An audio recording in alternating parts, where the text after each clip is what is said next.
Баршаңызға сәлем, творожный пирог жасаймыз. Ең алдымен ыдысымызға бір жұмыртқаны шағып, сонан соң жақсылап араластырып аламыз. Шекер қосамыз. Шекер ерігенше араластырамыз, жақсылап асықпай. Сонан соң ерітілген сары майымызды құямыз. Немесе бөлме температурасындағы майды пайдалансаңыздар да болады. Мен водяной баняда ертіп алдым. Жақсылап араластырамыз. Енді ұнымызды қосамыз. Алдымен разрыхительді осылай салып, бөлек ыдыста жақсылап араластырып алатын боламыз.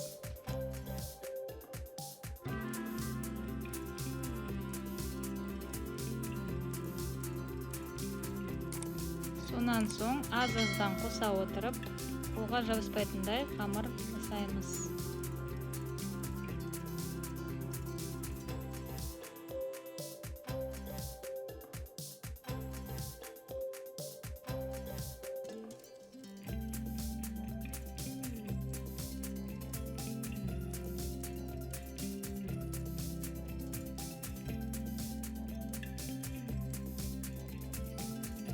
Мінекей қамырымыз дайын болуға жақындады. Дайын қамырды мешок кигізіп 20 минуттай холодильникте ұстайтын боламыз.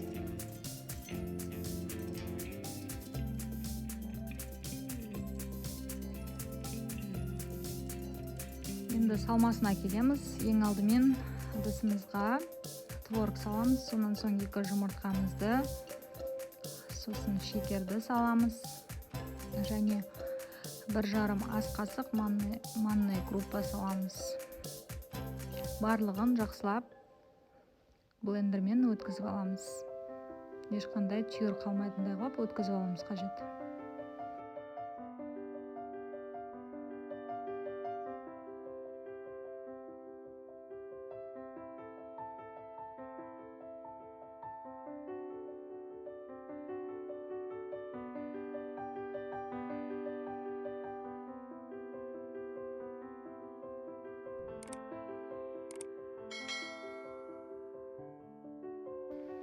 Енді пергамент қағазымызды формамызға төсеп, дайындап алатын боламыз.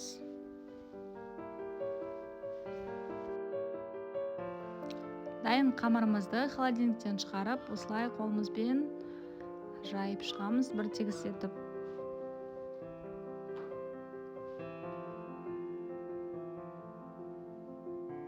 Мінекей дайын болды, осылай бір тегіс етіп жасаймыз.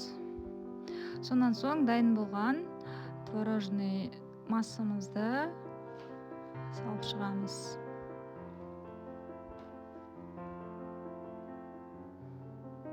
Кішкене осылай сілкіп жіберсеңіздер, беті текстеледі.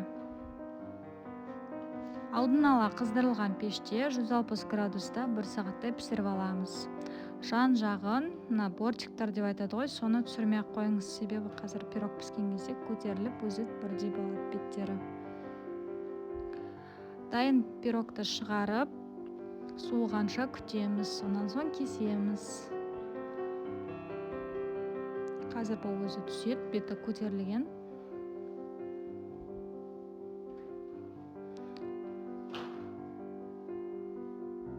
Өте тәтті болып, дәмді болып шықты. Жасап көруге кеңес беремін. Жұмсақ болып шықты. Менімен бірге болғандарыңызға рахмет. Менің арнамнан алыстамаңыздар, алда әлі де күшті рецепттер болады. Сіздермен болған менің Нұрайым, сау болыңыздар.